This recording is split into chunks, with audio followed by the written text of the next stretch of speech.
Onda Cultural Radio UNAL Medellín. 100.4 FM en la Onda Cultural de la ciudad. Brevísimo, un programa radial dedicado al relato corto, letras, autores y viajes que nos hacen soñar en pocas palabras. Hola, un saludo para todos los oyentes que nos acompañan a esta hora a través de los 100.4 FM Medellín.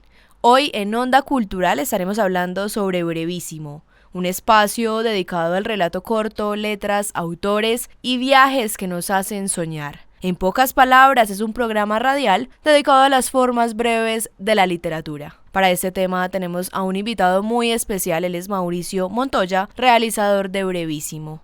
Mauricio, bienvenido a este espacio de Onda Cultural. Muchas gracias por esta invitación y bueno, aquí dispuesto a conversar sobre estas experiencias radiales. Bueno, ¿qué tal si iniciamos esta conversación hablando un poco de la historia de Brevísimo? Bueno, Brevísimo es una apuesta que surgió en el año 2020. De hecho, en este mes de agosto estamos cumpliendo 3 años. Fue una apuesta que viene a raíz del interés que yo he tenido por la brevedad, por la minificción, por el relato corto. Y después de participar en un taller literario de la Biblioteca Pública Piloto que dirigía y que aún dirige el escritor Juan Diego Mejía, allí pues yo traté de ahondar en esa idea de la brevedad y junto con un par de compañeros de ese espacio, Álvaro Tangarife y Andrés Correa, empezamos a pensar sobre la brevedad y en varias conversaciones, luego con la vinculación de una compañera, Erika Arango, decidimos crear un programa de radio, teniendo aquí ya la posibilidad. Yo ya estaba trabajando en otro programa en la misma emisora de la Universidad Nacional y al terminar ese programa pues dijimos, ¿por qué no nos aventuramos? Y empezamos a estudiar el fenómeno y de allí surge de muchas conversaciones de cómo hacerlo, de qué secciones incluirle, qué programa incluiría qué cosas, qué invitados tendríamos, y empieza la búsqueda. Y entonces en agosto de 2020 nos embarcamos a empezar Brevísimo y ya hoy también se han vinculado varios amigos, entre ellos Edwin Solórzano, César Paredes, Andrea Montoya, Andrés Zapata. Bueno, espero que no se me pase ninguno y agradecer pues a muchas de las personas que nos han ayudado también con la lectura. Entonces eso ha sido Brevísimo en estos 3 años. Ya llevamos alrededor de 130 programas y además hicimos una cosa muy bella durante la época del Mundial de Fútbol que llamamos las cápsulas mundialistas, que eran unos breves espacios de máximo 9 minutos en los que hacíamos un ejercicio de que cada país que estaba participando en el Mundial, hacíamos un ejercicio de la toponimia de ese país y buscábamos un relato breve que fuera de un autor de ese país. Entonces fue muy bonito porque mucha gente después del Mundial, cuando escuchaba cápsulas mundialistas, pensaba que íbamos a hablar solamente de fútbol y hablábamos algo de fútbol, pero mucha gente me escribió y me decía: muchas gracias por habernos hecho vivir otro tipo de mundial. Y en cuanto al nombre, me gustaría conocer esa historia detrás de Brevísimo. ¿Cómo fue esa construcción? Me imagino que hace parte de esas diversas brevedades literarias, pero me gustaría saber cómo se eligió este nombre, Brevísimo. Mira que discutimos mucho el nombre del programa. Nos dimos cuenta que había un programa en México sobre brevedades, pero que se hacían en interludios en los programas. No tenía directamente un nombre, pero hablaba como de lo bueno si breve, 2 veces bueno, que es uno de los estribillos que tenemos también en nuestro programa. Había uno en Argentina que tenía un nombre muy curioso, el peso exacto de un colibrí. Entonces uno diría, uy, ¿qué es eso? Una cosa muy contundente e interesante. Y nosotros vimos un programa en Nicaragua que se llama Brevemente, y desde ahí empezamos como a discutir y llegamos como a la conclusión de que, bueno, si íbamos a trabajar no solamente minificción, sino muchas formas breves de la literatura, muchas formas narrativas y no narrativas de la literatura, entonces dijimos, bueno, Brevísimo abarca la idea de que la brevedad no solamente está en la minificción, está en la sentencia, está en el albur, está en la trova, está en los aforismos, en muchos otros referentes pues de los que hemos venido explorando en el epífano. Entonces de ahí creímos, y así lo pensamos hasta hoy, que este concepto abarcaba todas esas formas breves. Justamente mencionabas esas formas breves de la literatura. ¿Podemos ampliar entonces cuáles son esas características de la literatura, tipos de literatura o géneros literarios que existen?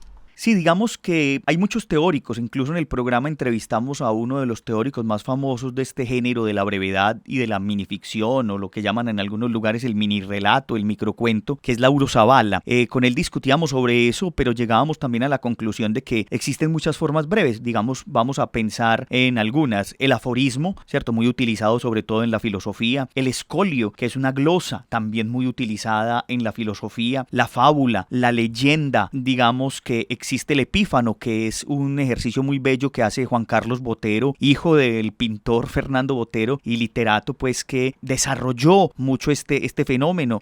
Podríamos pensar incluso también en la minificción, en algunos asuntos relacionados también con el epigrama, por ejemplo, el epígrafe, que son referentes que permiten ver que la brevedad está ahí, pero que yo quisiera ser contundente con esto, y es que lo breve no significa trivial, y lo breve no siempre es fácil, porque la gente cree que la brevedad es esas 2 líneas, pero a veces 2 líneas quieren decir mucho. Yo quisiera aprovechar esta pregunta que me haces para decirte, mira, hay un relato de minificción de un mexicano, Juan José Arreola, que fue el primero que yo leí de minificción, y luego empecé a explorar el tema, que se llama Cuento de Horror. Y dice Juan José Arreola: la mujer que amé se ha convertido en un fantasma. Yo soy el lugar de sus apariciones. Mira eso, tan corto, tan breve, pero tan profundo, ¿cierto? Que algunos incluso dirían podría ser una poesía muy breve, ¿cierto? El haiku, por ejemplo, que ha sido usado por los japoneses desde la antigüedad. Y hay una cosa muy bella. Ana María Shua, la escritora argentina que es considerada la reina del microrrelato en lengua hispana, nos decía en una entrevista algo muy bello. Ella decía: la brevedad ha estado con nosotros desde la antigüedad, solo que nosotros no le habíamos prestado la atención debida. Y es cierto, porque cuando uno va a la antigüedad y mira los epigramas usados por los griegos, los latinos, y mira, por ejemplo, un texto de la India, que algunos dicen que era de Persia, bueno, hay un debate ahí, que es el Kalila y Dimna, este famoso texto donde 2 chacales conversan y hay unas enseñanzas morales maravillosas. Esas enseñanzas eran con las que formaban a los emperadores en Oriente, y ese texto está lleno de relatos breves, de enseñanzas con moraleja. No son fábulas directamente, pero podrían aplicar a ser, en cierto sentido, pequeñas fábulas. Entonces, todas estas exploraciones que hemos hecho en Brevísimo nos permiten eso, y valga pues decirles que Brevísimo tiene una característica en su construcción, y es que nosotros hemos pensado que haya, decirlo coloquialmente, no es como que, cada 8 días ¿qué hago? ¿Qué voy a hacer? ¿Qué me voy a inventar? No, nosotros hemos construido un Brevísimo que tiene 5 partes o 5 características. Tenemos algo que llamamos cartografía literaria, que es ir a un país o a un terreno y buscar brevedades en ese territorio. Entonces, por ejemplo, el mundo árabe. En el mundo árabe, no solamente los hadices, por ejemplo, que eran los comentarios del profeta, son breves. Las aleyas, que nosotros le llamamos versículos del Corán, son brevedades. Los cuentos breves o relatos breves de un personaje como Nasruddin, que es un personaje moral del mundo musulmán del siglo XIV-XV, aparentemente de Turquía. Entonces, en cartografías hacemos eso, exploramos algún territorio. Si ustedes exploran el programa se van a dar cuenta que hemos hecho un recorrido. El último que hicimos fue por Sudamérica, y en cada uno de estos países encontrar esas riquezas. La segunda modalidad es la entrevista, donde hacemos el ejercicio de entrevistar personas no solamente expertas, sino que también escriben relato corto de alguna manera, sea el aforismo, sea la minificción, sea el cuento breve, sea el haiku, etc. La tercera modalidad la llamamos temática, y en la temática hacemos algo, buscamos un tema cualquiera y buscamos las brevedades que existan sobre ese tema. Por ejemplo, la guerra. Entonces, ¿qué sentencias, qué cuentos, qué poemas, qué minificciones, qué haikus hay sobre la guerra? Y hacemos un balance para mostrar cómo la guerra es vista en la literatura desde distintas modalidades breves. Tenemos una cuarta modalidad que es muy bella, que creíamos que iba a ser la más difícil, pero que se ha convertido en algo muy curioso, que son los concursos. Nadie se imaginaría, por ejemplo, que puede existir un concurso de aforismos. Encontramos un concurso de aforismos en Chile. Concursos de minificciones hay muchos, como el que tiene Medellín en 100 palabras. Existe Bogotá en 100 palabras, Santiago en 100 palabras, Budapest en 100 palabras, ¿cierto? Entonces, esos concursos son supremamente maravillosos. Mira, por ejemplo, en las próximas semanas vamos a hablar sobre un concurso que se hace en Bolivia, que a mí me pareció muy interesante y por eso lo llevé a un programa, vendrá próximamente, que es un concurso que hace la oficina del Banco Mundial de Bolivia para evitar el racismo en Bolivia, un país que tiene fuertes dosis de racismo, y es interesante porque es un concurso donde invitan a los bolivianos a que escriban un texto no mayor de 3.000 caracteres donde representen lo que significa el racismo, y ese concurso ya lleva 2 versiones y en el programa vamos a hablar de eso. Y el último modelo del programa se llama trazos breves. Ese concepto de trazos breves se lo debemos a Andrés Correa, que fue el que lo propuso, y en trazos breves es muy bello porque ¿qué buscamos ahí? Esos trazos breves de la literatura, la leyenda, el aforismo, el albur, una cosa supremamente interesante. Tuvimos un profesor, Uber Rúa, que nos habló del albur, que es un juego de doble sentido que se utiliza en México y que es maravilloso. Yo no tenía ni idea de eso y un día hablando con él y le dije, no, tenemos que hacer un programa sobre eso. Así que los invito también a que escuchen ese programa porque es muy bello y además creo que es uno de los que más risa causa, ¿no? Los otros programas pueden ser muy seriotes, como dicen algunos, pero ese nos generó bastante risa por lo que allí hicimos. Bueno, Brevísimo ya lleva más de 3 años y con más de 130 programas transmitidos, pero me gustaría saber cuándo nació esa pasión por la literatura o cuándo se dio cuenta que era un fanático o un apasionado por las diversas brevedades literarias. Bueno, mi formación es la filosofía y la historia, pero uno sabe que las humanidades siempre tienen pues como todas esas vertientes. Yo desde niño he tenido pues como una vena literaria, gracias a un tío que leía mucho y que contaba historias en la casa, me contaba sobre todo a mí, y eso me permitió luego pues acercarme a algunas obras literarias. En el colegio, cuando conocí los textos de El Llano en Llamas de Rulfo, por ejemplo, me llamaron mucho la atención. Luego también en el colegio tuve la oportunidad de leer El Calila y Dimna, pero tal vez en ese momento uno no alcanzaba a dimensionar lo que eso significaba. Podría tener algunas relaciones, pero ya en la universidad después entré a cursos optativos de literatura latinoamericana, empecé a acercarme a autores como Cortázar, como Borges, y eso empezó pues a generar cierta cercanía con la literatura. Pero si me preguntas directamente por la brevedad, digamos que mi acercamiento a ella se dio cuando estaba viviendo en Valencia hace un par de años, hace ya varios años. Estaba allí por una beca que había obtenido y hice un amigo mexicano con el que tenía muy buen feeling, y con él pues un día hablando, él me habla de ese relato de Juan José Arreola que les relaté hace un ratito, y yo quedé tan prendado de ese relato que al día siguiente fui y compré la obra completa de Arreola, que está cargada de brevedades. Entonces para mí fue un descubrimiento, y bueno, en los últimos tiempos, aunque sigo leyendo novela extensa, por ejemplo en este momento estoy leyendo Creación de Gore Vidal, una obra que leí hace muchos años y que es una obra de más de 800 páginas, pues alguien dirá, uy, eso no es breve, obviamente no, pero lo largo también es muy importante. Pero mira, quiero aprovechar tu pregunta para decir algo que nos dijo en una entrevista el profesor Memo Ángel, que me pareció maravilloso. Yo le preguntaba sobre la brevedad y él decía algo que para mí ha sido una de las sentencias más bonitas que hemos tenido en este programa. Él dijo, para llegar a escribir breve, la persona tiene que haber leído y escrito largo. Y mucho. Entonces eso me llamó mucho la atención porque claro, ¿qué es un aforismo? Un aforismo se sintetiza, quienes hayan leído los aforismos de Nietzsche, por ejemplo, o del mismo Schopenhauer, se dan cuenta que ahí hay una síntesis muy grande y que se requiere de una argucia y de una inteligencia muy fuerte para poder entender lo que hay allí. Entonces por eso quiero insistir en lo que decía por allá al principio, que lo breve no significa simple, no significa trivial. Y en uno de nuestros estribillos del español Baltasar Gracián hay una cosa muy bella que dice, lo bueno si breve, 2 veces bueno, y lo malo si poco, no tan malo. Y por ejemplo, ¿cuáles son esas formas breves de la literatura que más le gustan, que más le llaman la atención, o de pronto un escritor favorito o un libro que recuerde? Bueno, a mí me gusta mucho el aforismo, digamos que ha sido también por mi formación filosófica, el aforismo ha sido uno de los elementos en los que más me ha acercado y como les decía ahorita, por ejemplo, Nietzsche en eso fue supremamente importante, pero si buscáramos esas brevedades también de la antigüedad, Diógenes Laercio, por ejemplo, que fue el primer historiador de la filosofía en la antigüedad, nos legó una serie de 10 libros donde habla de las brevedades, las opiniones y las vidas de los filósofos más ilustres de la antigüedad, y uno encuentra allí algo que a mí me parece maravilloso, que lo hicimos hace poco en un programa sobre los cínicos de la antigüedad. El mismo Heráclito, con todo su trabajo de los fragmentos, que lo llamaban incluso el oscuro. Pero yo me inclinaría mucho por el tema del aforismo y también, digamos, la minificción, y allí en la minificción pues encuentra uno unos grandes referentes. Ya mencionaba ahorita a la maestra Ana María Shua, a los mexicanos pues que nos han dado esto, los argentinos, los españoles también en alguna medida. Hace poco conocí dos autores que me tienen muy encarretado, por decirlo así, y que tuvimos la oportunidad de entrevistarlos en el programa: el profesor boliviano Homero Carvalho y al profesor peruano Alberto Benza, que muy generosamente pues quisieron compartir con nosotros algunas de sus obras, y eso nos ha permitido también leerlos. Y a una mujer maravillosa también en Argentina que tuvimos la oportunidad de entrevistarla, Luisa Valenzuela, que tiene unas obras y unos cuentos también muy impactantes. Entonces ha sido eso como en los asuntos de la brevedad, pero yo creo que más que elegir o más que darle un podium a estas brevedades, uno se va encontrando con ellas, ¿cierto? Se va encontrando con una sentencia. Yo me imagino, y cierro esta pregunta con esto, yo la primera vez que leí El último round de Cortázar, a mí me llamó mucho la atención porque en ese libro Cortázar recopila todos los grafitis de mayo del 68, es decir, como si Cortázar estuviera caminando por las calles de París en ese 68, en ese mayo tan turbulento, y escribiendo en su cuaderno todos los grafitis, y luego los plasma todos ahí.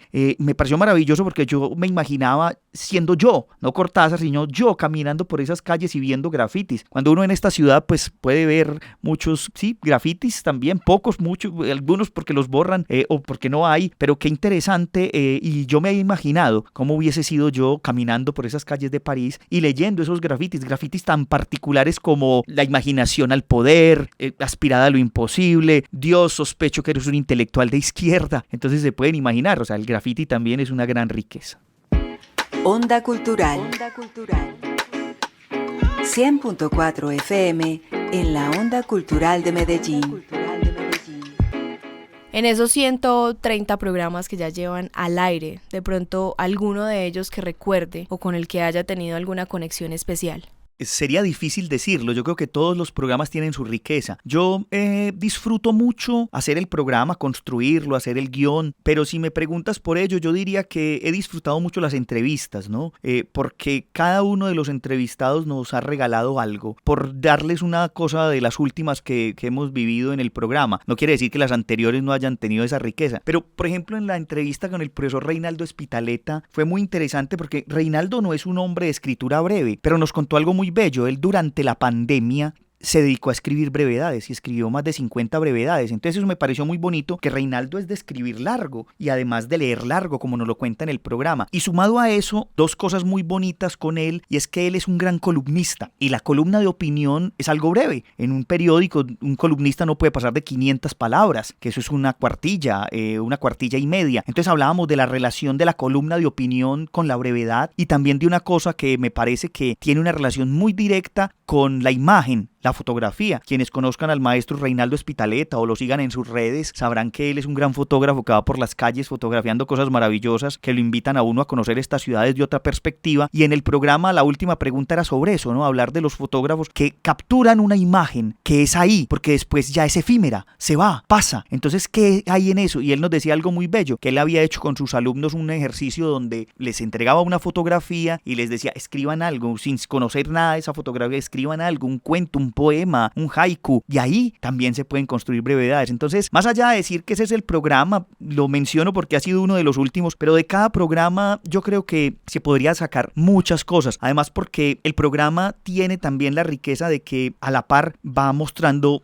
cuentos, poemas, todos los tipos de minificción que haya alrededor de ello, y entonces nos permite explorar. Les anuncio también, pues con esa pregunta que me haces cuando me hablas de qué programa es impactante. Ahora yo estoy impactado haciendo un programa, todavía no ha salido, va a salir, que es sobre el pueblo gitano. Entonces, como el pueblo gitano también tiene una serie de brevedades tan interesantes en sus máximas, en sus relatos, además porque es un pueblo que hasta hoy conocemos, la mayoría de sus cosas ha sido legado a través de la tradición oral. Mauricio, también podemos podemos ampliar un poco el tema de los referentes, de esos autores, de esos escritores, o de pronto, no sé si hayan algunos literatos colombianos que te llamen la atención. Bueno, de Colombia, digamos que hace poco hicimos un programa que también pueden escuchar, ese ya está listo, que fue una cartografía literaria donde hablamos de Perú y Colombia, y de Colombia ahí resaltamos varios autores que han trabajado o han explorado la brevedad. Incluso el mismo Manuel Mejía Vallejo, del que en este año estamos celebrando un centenario, tiene una serie de cuentos breves que es interesante también ir a explorar. El maestro Darío Ruiz, que también ha hecho una serie de exploraciones no solamente desde la minificción, sino también desde la poesía. El gran escritor colombiano, desconocido para muchos, que trabajó El Escolio. Hicimos un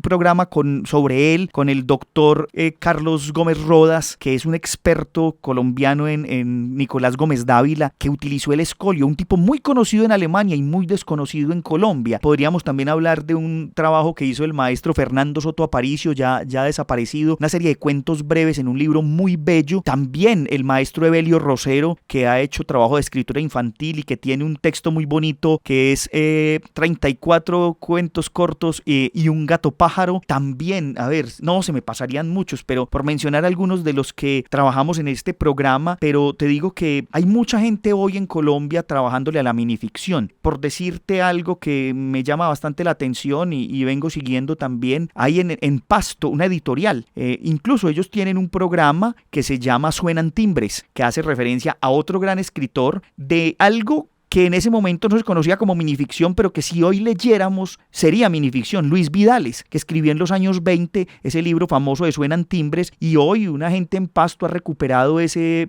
personaje, toma ese nombre para hacer un programa radial en la emisora de la Universidad de Pasto, y también ha logrado un trabajo muy interesante con la minificción. Tienen editorial, han sacado libros, entonces hay revistas, hay concursos. Entonces yo creo que Colombia se viene posicionando en los últimos años junto con algunos otros países latinoamericanos para hacer ejercicios de minificción. Incluso pues acá, menos mal me acordé que no se me pase, yo creo que uno de los promotores de esto ha sido el maestro Harold Kremer de Buga. Ellos tienen una revista en internet, Equorio, que es tal vez la primigenia en esos temas. Él trabaja en la Universidad del Valle, también tuvimos la alegría de tenerlo en el programa, búsquenlo. Lastimosamente no es su voz, pero sí son sus respuestas. Las respuestas las brindó, pues las leyó un amigo, pero fue porque el audio nos quedó horrible, porque lastimosamente lo hicimos por teléfono y se fue, no se entendía mucho, entonces tuvimos que transcribirla, pero la entrevista está ahí. Pero busquen sobre Harold Kremer, busquen entrevistas sobre él, lean los cuentos de él. Me parece que es un tipo que le ha dado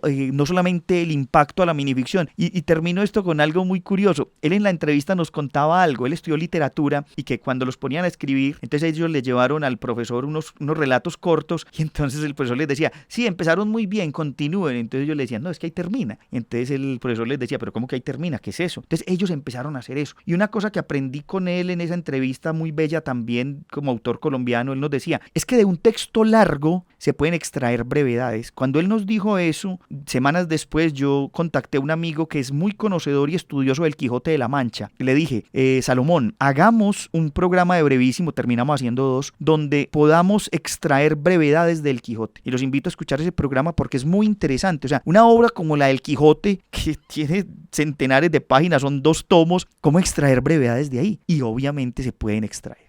Bueno, ¿qué le dirías a esas nuevas generaciones que están justo en ese camino de encontrarse con la lectura? ¿Por qué leer esas brevedades o esas formas breves de la literatura? Pues mira, yo creo que la brevedad es una oportunidad, ¿no? A veces en el colegio los que ya estamos más viejitos tuvimos que soportar que nos pusieran a leer obras extensas, no quiero mencionar ninguna porque para no hacerle spoiler ni bueno ni malo, pero sí, cuando lo ponían a leer obras extensas y uno estaba en otro momento de la vida, uno decía, ay, qué cosa tan aburridora. Yo sé que muchos de los muchachos hoy son inquietos y quieren leer obras largas, pero yo creo que la brevedad es una oportunidad, no digo yo que es la única, pero es una oportunidad para abrirse a grandes horizontes, ¿cierto? Por ejemplo, cuando muchos hoy leen las brevedades, después dicen, ve, qué tema tan interesante, ¿qué más habrá sobre esto? Entonces un profesor que lo sepa orientar bien los llevará por ahí. Entonces, insisto, la brevedad es esa posibilidad que abre universos, que abre una ventana para que uno se pueda meter por ahí, una puerta. Leer, por ejemplo, a ver, por decir algo, la profesora Ana María Shua hizo un libro sobre la guerra, o sea, solo minificciones dedicadas a la guerra, minificciones dedicadas a las armas, minificciones dedicadas a los guerreros, minificciones dedicadas a guerras específicas. Hizo también un libro dedicado al circo, o sea, ella hizo una investigación solo sobre el circo para escribir minificciones. Todo el libro son minificciones sobre el circo. Entonces, obviamente, una persona que lea ese libro después va a decir, ve, qué curioso, pues qué curioso poder buscar una novela que hable, que esté pensada desde el circo. Entonces, como te digo, para mí la brevedad y estas formas breves de la literatura son una posibilidad, pero ojo, también son un reto, porque por ejemplo, quien quiera leer aforismos tendrá también que agudizar y ponerle mucha fuerza pues al ojo para poder enfrentarse a eso. No quiere decir que no se pueda hacer. Por ejemplo, en uno de los programas que vienen, creo que sale esta semana, estamos hablando de brevedades filosóficas. Vamos a leer ahí 2 fragmentos de la obra de Nietzsche. Uno de la Gaya Ciencia, sobre el famoso loco con la linterna que busca a Dios, y otro sobre el Zaratustra, que es un libro muy bello, pero complejo. Pero que eso no quiere decir que no se pueda leer, pero que hay que releer. Y cierro con esto. Nietzsche decía que la lectura era como lo que hace la vaca. Entonces, si saben, pues cuando la vaca come el pasto, está rumiando, se demora para comérselo. Entonces la lectura es eso, rumiar continuamente. Por eso el releer a veces es más rico que la primera lectura. Y por otro lado, también has realizado otros programas acá dentro de la emisora de la Universidad Nacional, como lo fue La Memoria que Rueda y 100 preguntas y respuestas para entender el conflicto colombiano. Me gustaría que le contaras a los oyentes sobre estos 2 programas que realizaste. Bueno, en la emisora tuvimos la oportunidad inicialmente de hacer un programa en el año 2018, previo al Mundial de Rusia, con el maestro Gonzalo Medina, que también tiene aquí varios programas en la emisora. Con él nos juntamos un día a conversar, también un gran amante del fútbol, pero no solamente del fútbol pues táctico, de jugadas, sino del fútbol en su aspecto social. Entonces montamos un programa llamado La Memoria que Rueda, que lo pueden encontrar en la emisora, pero también en la web, en internet están todos los programas montados, en YouTube, los pueden buscar como La Memoria que Rueda, y es un programa social, o sea, que toca el Mundial de Fútbol, que claramente habla de los acontecimientos futbolísticos de X Mundial, pero habla del contexto de lo que pasó en ese Mundial, antes, durante y después. Voy a darles un ejemplo. El Mundial de 1978 en Argentina, que estuvo enmarcado por una dictadura militar. Entonces en ese programa el profe Gonzalo y yo lo que hacíamos era tratar de dar el contexto de por qué una dictadura militar, por qué un país como Argentina, que tiene una dictadura militar donde se está hablando de desaparecidos, recibe un Mundial de Fútbol. ¿Qué se quería tapar con eso? ¿Cierto? Entonces empezamos a hablar de eso y el fútbol nos sirve como excusa para hablar del contexto del mundo, ¿cierto? Entonces ese fue el programa, fueron alrededor de 18 programas, porque luego ese programa se repitió para el Mundial de Qatar 2022 y ahí incluimos 2 programas más que también están en la web, uno sobre Rusia 2018 y otro sobre todo lo que significaba Qatar 2022. Y ahí podrán encontrar unas cosas muy interesantes, creo yo, porque los contextos de los mundiales van más allá de lo que es la pelota, ¿cierto? Del partido, y claro, todo el mundo va a recordar, por ejemplo, la final del Mundial de Qatar 2022 entre Argentina y Francia, ese partido tan emotivo, 3-3, después los penales, todo el mundo recordará eso, pero ya nos olvidamos, por ejemplo, de las grandes violaciones a los derechos humanos en Qatar, ya nos olvidamos de la gran cantidad de personas, inmigrantes la mayoría, que murieron construyendo todos esos estadios. Entonces de eso se habla allí y hay una serie de elementos pues muy interesantes. Y el otro, que fue un programa muy bonito, 100 preguntas y respuestas para comprender el conflicto colombiano, fue un programa radial que es producto de un libro en 2 tomos que se llama así también. Es un libro que se construyó y se publicó en el año 2017, duró pues su construcción alrededor de 7 años, un libro que yo dirigí, coordiné y en el que también escribí junto con una serie de profesionales de distintas áreas. Es un texto interdisciplinar. Ahí en 100 preguntas tratamos con sencillez pero con profundidad de explicar de manera sintética, breve, curiosamente breve, de lo que significa o ha sido la historia del conflicto colombiano. Y cuando terminamos ese libro y lo publicamos, yo pensé, bueno, un libro se publica, dura su furor 1 año, 2 años, ¿y después qué? Entonces decidimos que íbamos a convertir eso en un programa radial. Y lo que hacíamos era que cada programa era la respuesta a 1 o a 2 preguntas. no solamente hablábamos de lo que decía en el libro, sino que lo ampliábamos. Entre los panelistas estaban los mismos escritores del libro, pero también había invitados, ¿cierto? Invitados que permitían ampliar eso. Voy a colocarles 3 ejemplos de programas que hicimos ahí. Ustedes los pueden ir a ver, son 145 programas, pero 3 ejemplos sencillos. La relación de la literatura con el conflicto colombiano. Tuvimos una entrevista maravillosa con el maestro Juan Diego Mejía, que creo que tiene unas novelas muy interesantes sobre ese tema. Una de ellas, Soñamos que vendrían por el mar, que recuerda épocas de la revolución. Entonces, en ese programa logramos ampliar. En el libro, si ustedes leen los libros, claramente se van a hacer referencias a la literatura, pero si escuchan el programa con Juan Diego, se les va a ampliar el horizonte, porque era decir, claro, es que mira, hay gente que ha escrito sobre eso. Ese fue un programa muy bello. Otro, había una pregunta en el libro sobre el sicariato, y qué mejor que traer a entrevistar a Alonso Salazar, que ha sido uno de los tipos que más escribió sobre el tema y que conoce sobre el tema, sobre todo en su libro famoso de No nacimos pa' semilla. Tuvimos la oportunidad de tenerlo a él en ese programa sobre el sicariato, que los invito a que lo escuchen. Y finalmente, una cosa que me llamó mucho la atención fue que en el libro, en algunas de las respuestas por allá, una vez citamos una canción, ¿cierto? Y yo dije, ¿quién habrá trabajado la música y el conflicto, o la música y la historia? Y me encontré un profesor supremamente interesante, el profesor Iván. Hicimos un programa con él sobre la música y el conflicto, y son de los últimos, son 142, 143. Esos 2 programas son muy interesantes porque cómo las canciones han contado los acontecimientos históricos. Esa fue su tesis doctoral en Barcelona sobre la música y la historia, porque él es profesor de historia en el INEM. Entonces, hacer eso y traerlo a él al programa fue muy bello porque nos amplió mucho. Nadie se imaginaría, así como, pues, o sí se imaginan, pero no se sabe hasta dónde o el alcance que eso puede tener. Bueno, Mauricio, por último, una invitación para que los oyentes se conecten con Brevísimo y recordemos también cuándo y a qué hora se emite el programa.